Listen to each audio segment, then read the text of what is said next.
Okay, so part 2, we're going to talk about horizontal abduction, horizontal adduction, external rotation, and internal rotation at the glenohumeral joint of the the shoulder. So we'll start with external rotation.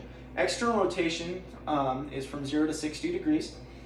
So come out here to 90 degrees.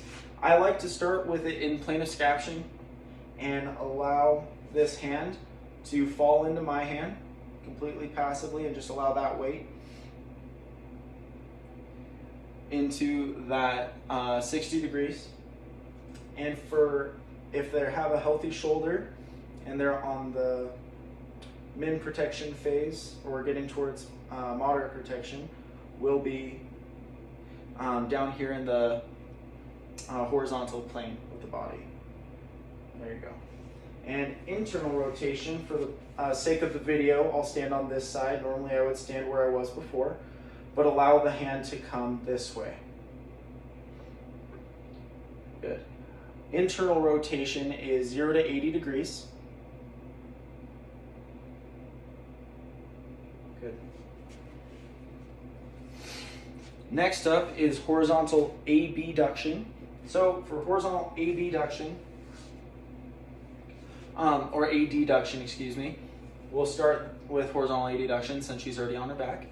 And what we're going to do is come into 90 degrees of abduction and then cross the transverse plane here. So I'll have my left hand in the wrist and my right hand on the tricep or on the elbow. Careful not to cause any pressure if they have a sensitive elbow, because that was something that's pretty common among shoulder patients and the elderly.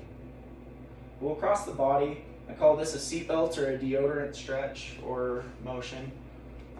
It's one that's really functional. Then adduction. Adduction, horizontal adduction, will be from here and coming back. Our normal horizontal adduction is 0 to 45 degrees. So if they're able to get to that same plane as the rest of the body, we'll have you scoot out to the edge of the table so we can move this shoulder behind you just a little bit. So from 0 all the way to down here. Great. Thank you. That will be part 3 starting on the elbow.